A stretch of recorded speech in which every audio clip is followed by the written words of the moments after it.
Last episode we left off in the Turks and Caicos. We're still here ducking some weather, getting some boat work done, even taking a little time to enjoy the beautiful water that the Turks and Caicos are known for.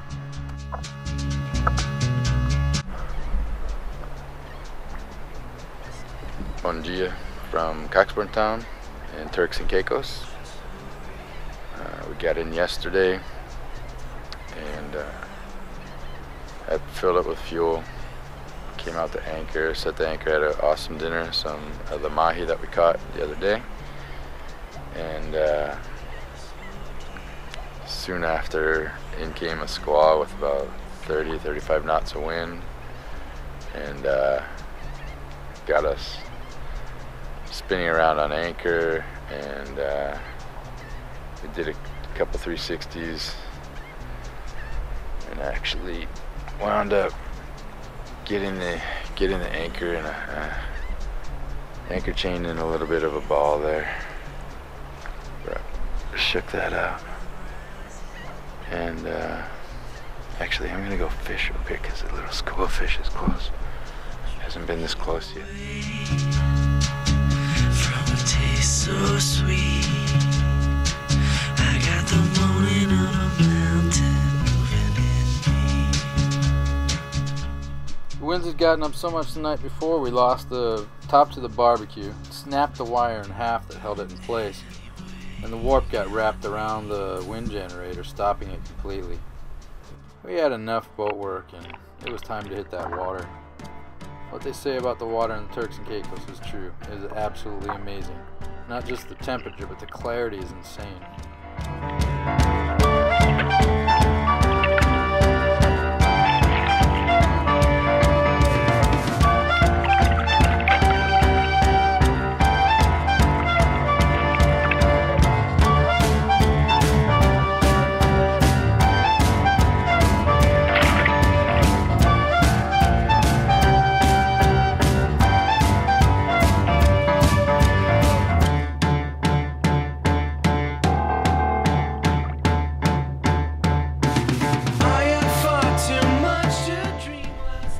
Alright, so Owen had to leave the boat. His wife is pregnant, and super difficult time for him to leave. And we got to Tortola a little bit early, so trip wound up extending itself far beyond what we expected it to be in the beginning. So we took him over to the fuel dock over yonder and dropped him off. He's gonna catch a flight back to San Diego to be with his sweet wife, his new baby, or his soon-to-be new baby, and their dog Pie. So we're bummed to see him go, but he's doing the right thing. We know that. And all right, so then there were three.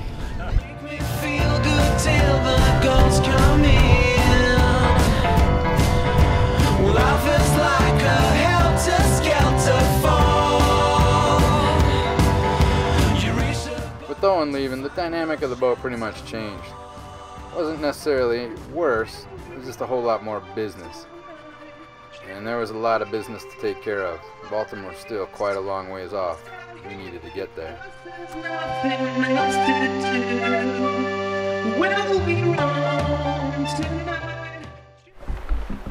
A little excitement here this evening.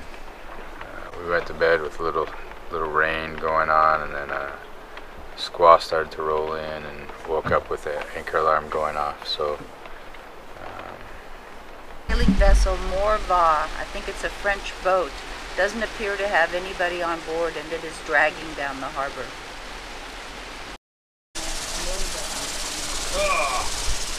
Done for shooting. Well, it appears to have caught anchor, but it's caught anchor right dangerously next to us. And we tried to ring them up. Nobody was on board. They were on shore in pretty gnarly conditions, and they had a rowing dinghy. And we saw them rowing out to the boat. It was gnarly, and they kicked ass, muscled it out, got back to their boat, and re-anchored, got it all tied down, and saved the day, saved their boat. We were up early the next morning, and we still had some lingering clouds, but I needed to run up the mast and check a couple things. We needed to check the actual mast height, and we needed to check on the camera that we had installed at the top of the mast. It had actually been broken off. After climbing and measuring and doing some 5th grade mathematics, we figured out the mast height was, well, exactly what they quoted in the specs. And the camera, well, it was kind of a lost cause. We weren't going to be fixing that here. The day turned out to be pretty nice, and sunset even nice.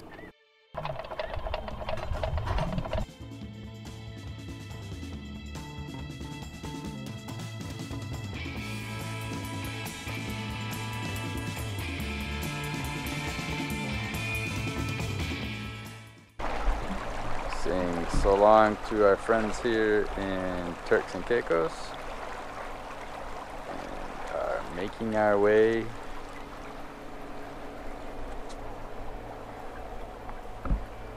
towards the Bahamas. As with any new boat, we got system upon system to figure out. Now that we're sailing again, we're going to try to tackle the water maker, refill our tanks with fresh water.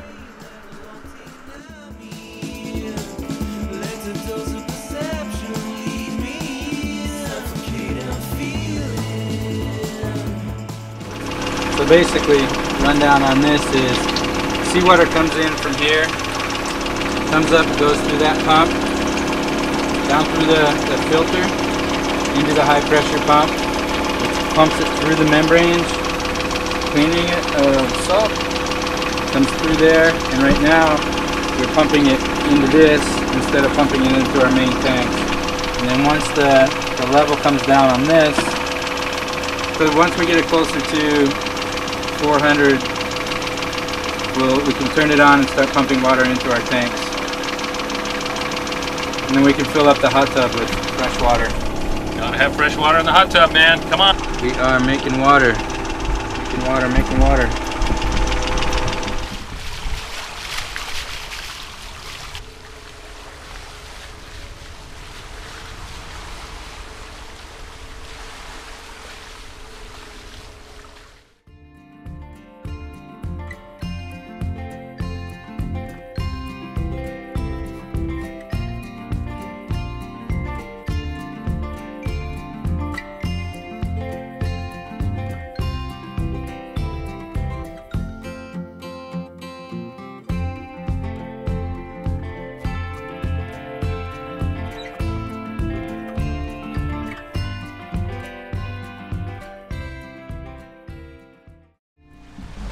I've got the hand line out now because I just had a barracuda hit and snap a wire leader that I just rigged. Stole my lure. Lost 2.5 hours. But we've had 7 barracuda so far. 7 barracuda, 1 dorado, and 1 blue bonita. So we've been doing all right. It's been kind of fun. And I'm trying to figure out, when we see dark spots, the depth on the color. So we're seeing a fair amount of dark spots, but right now we're going over one kind of. There's one there. A little nerve-wracking. I mean, buns of steel from squeezing my butt cheeks tight going through there, but a new workout. The coral heads have pretty much disappeared. We're still looking out, but back there it was a little. Actually, it wasn't. I think it was 16 feet of water that we were in, and they weren't that shallow, but when we rolled into it, I wasn't really sure what colors to look for, what color change we'd see, so I was a little bit nervous, but as we went on, it kind of made itself clear of what was what. And we got wind from the northeast where we want it. We're heading northwest, so we're good there. We're moving, we're sailing, we're getting the boat home. I really, really, really wish the girls were here to experience this, but they'll be with us on the next trip, our trip. So, get it moving, get it home. explore the Chesapeake, and then we'll head south. You guys peeking through at the helm.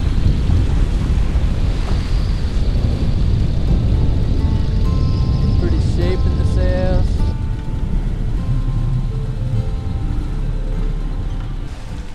Pretty hideous water.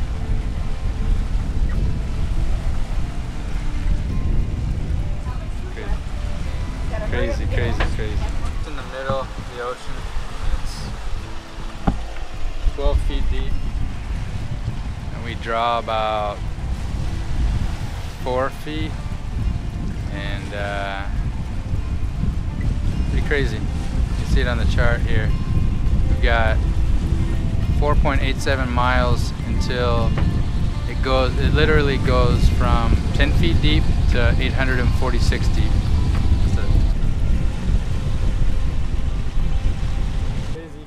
The dark blue line across the horizon, and as we get closer to it, you'll see that's the drop off.